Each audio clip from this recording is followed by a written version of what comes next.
Bonjour les Vierges, je suis ravie de vous retrouver pour votre horoscope du mois de février 2026. On va aller sonder ensemble les énergies qui vont vous accompagner pour ce deuxième mois de l'année. Alors avec un tarot comme d'habitude et un oracle, on va voir un peu la vibration. Euh, il y a déjà deux lames qui sortent, qui va vous accompagner sur ce mois de février. Je vous rappelle que vous avez aussi un tirage, une guidance collective sur YouTube qui est un peu plus longue, mais qui permet vraiment de venir apporter une dynamique complémentaire aux horoscopes signe par signe. Donc si ça vous dit, allez la voir, elle est uniquement sur YouTube, elle est trop longue pour être sur Instagram. Alors, hop, on en a une qui est retournée.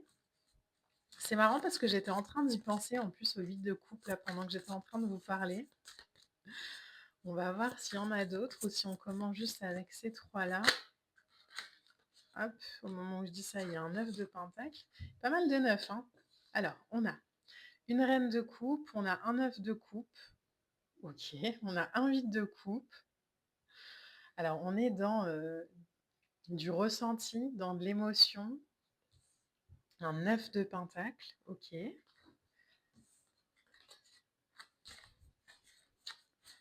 Alors, on va essayer d'en prendre deux autres.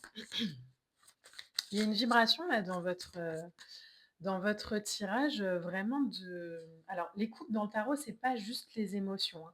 Elles peuvent nous parler évidemment, hein, d'émotions, c'est l'élément eau, mais elles peuvent nous parler aussi, pourquoi pas, de tout ce qui va être créativité, de tout ce qui va être bonheur au sens général, d'idéal, parfois même de retrait.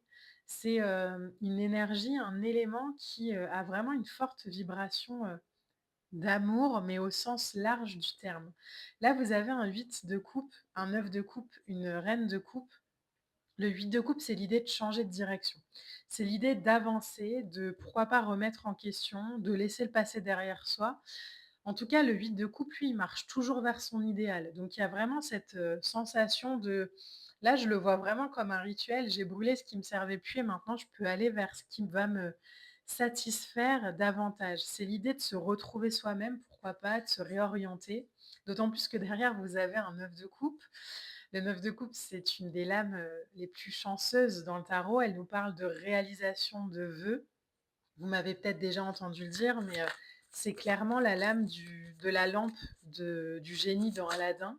Elle nous parle de l'idée d'investir du temps pour soi, de se poser vraiment la question de mais en fait, qu'est-ce que je veux vraiment obtenir et construire. Donc, il y a de la réalisation de désir parce que la vie nous accompagne, parce que il y a un contentement du cœur, parce qu'on a aussi des événements qui nous permettent d'exprimer ce qu'on a envie d'exprimer. Mais en même temps, il y a vraiment ce choix, cette posture, hein. C'est vraiment, ok, bah maintenant je fais le choix de m'écouter davantage, je fais le choix d'aller vers ce qui me fait du bien. La reine de coupe, ici, elle nous parle des messages qu'on reçoit. Alors, c'est vraiment cette vibration, en plus sur ce tarot-là, elle est hyper bien illustrée, je trouve.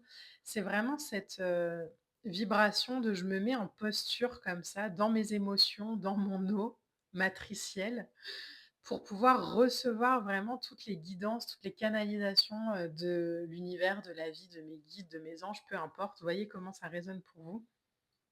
Mais il y a vraiment cette vibration de, ok, bah en fait, je comprends que plus je vais être connectée à l'intérieur en mon centre, plus je vais me permettre de communiquer, plus je vais pouvoir aller créer dans la matière. Ça, c'est le 9 de Pentacle.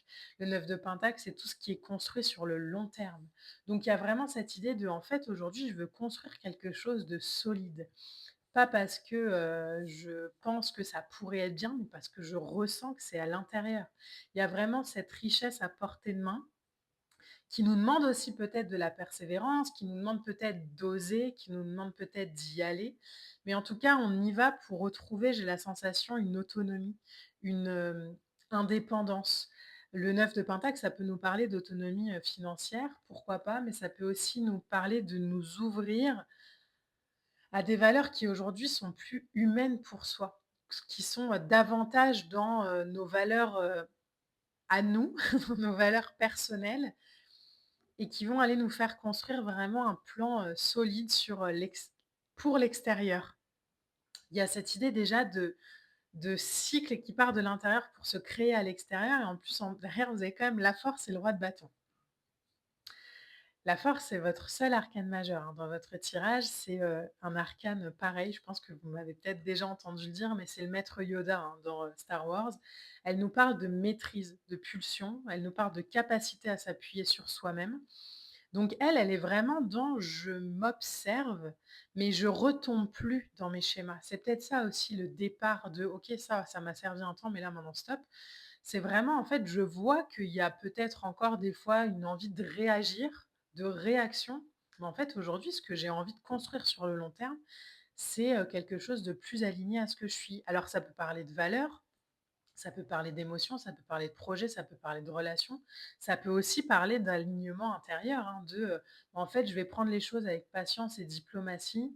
Je vais laisser le temps pour le faire, mais je vais garder le cap sur ce que j'ai envie d'aller. Je vais sur ce que j'ai envie d'aller chercher. Je vais essayer de finir mes phrases. L'idée, c'est vraiment de comprendre que le chemin, c'est pas un chemin, de douleur, hein, c'est juste un chemin d'apprentissage et ça, c'est le cycle du tarot aussi qui nous l'apprend. Le roi de bâton en dernière lame nous parle de détermination, nous parle d'entrepreneuriat, d'esprit de conquête. Donc, je ne sais pas si vous voyez vraiment la vibration de votre tirage, mais il y a vraiment cet alignement où, en fait, aujourd'hui, je sais ce que je désire et je sais ce que je veux plus. Ça, c'est le point de départ. Ensuite, on s'ouvre du coup à recevoir des messages, à recevoir peut-être des postures, à faire des choix qui sont davantage alignés à notre ligne droite que ce qu'on a eu l'habitude de faire avant. Donc ça demande aussi peut-être du courage, hein, de la force, de l'audace pour suivre ça. Quand on l'a jamais fait, forcément, ça fait un peu peur et en même temps, c'est ce qui va vraiment permettre de reprendre le lead sur sa vie, de vraiment être dans une, posture responsable et qui va faire aussi monter à vous. Vous voyez, vous avez 2 fois le lion, un esprit visionnaire. L'idée de: «OK, bah, en fait, où est-ce que j'ai envie d'aller exprimer, expérimenter, mon côté, un peu animal, mon côté, aligné, mon côté juste? Dans quoi est-ce que je peux aller, nourrir cette vibration forte qui demande vraiment à prendre place et en même temps, est-ce que je peux, là-dedans, apporter de la stabilité?» Donc il y a vraiment un beau travail, je crois, sur le mois de février pour vous, de plus avoir peur de l'intuition qu'on a, de la guidance qui nous appelle et qu'on comprend aussi que en fait, tout ce qui nous traverse, c'est, pour notre plus grand bien sur le long terme. C'est pas pour nous punir, c'est pas pour, nous faire réagir. Au contraire, plus on va être dans l'observation de soi, moins on va être dans la réaction et plus on va du coup faire des choix alignés. Alors au niveau des oracles, on va aller chercher une carte oracle pour voir un peu, le maître ascensionné qui vous accompagne pour ce mois de février, mais il y a vraiment cette invitation, en tout cas là, il y a aussi ça qui vient, alors je vous le partage rapidement, mais d'être ouvert à tout ce qui va être, on pourrait parler, hein, de canal ouvert, des signes, des codes, des synchronicités, des informations comme ça qui vous sont envoyées. Donc, soyez vraiment attentifs à ça. Oh, vous avez Ishtar, apprentissage intérieur. Suivez votre cœur, la vérité prévaut. Vous voyez, il y a vraiment ça, hein. Pour vous, sur ce mois de février, je pense j'ai envie de vous dire, on vous laisse un peu tranquille. La seule chose qu'on vous demande, les vierges, c'est d'être capable de vous écouter vraiment. De prendre ce mois de février comme vraiment un mois d'apprentissage intérieur où en fait je vais suivre mon cœur. Là où le mental pourrait parfois prendre le relais, observer, prendre un petit pas de recul, voir un peu, la vibration et se dire: «Bah, en fait, avant j'aurais fait comme ça, avant j'aurais réagi comme ça, avant» mais ça c'est une habitude. Bah, aujourd'hui en fait mon cœur me dit par exemple de pas répondre à ce message ou de saisir cette opportunité ou d'accepter cette sortie ou d'annuler une sortie et de rester à la maison. Mais vraiment je suis mon cœur davantage sans me demander, de réussite derrière, juste parce que, bah, ça vibre juste au moment, où ça vibre et je vais l'écouter. Je vais lui laisser vraiment toute la place. Donc, les vierges sur ce mois de février, écoutez vraiment votre guidance intérieure. C'est, je crois, un message très, très important pour ce mois de février.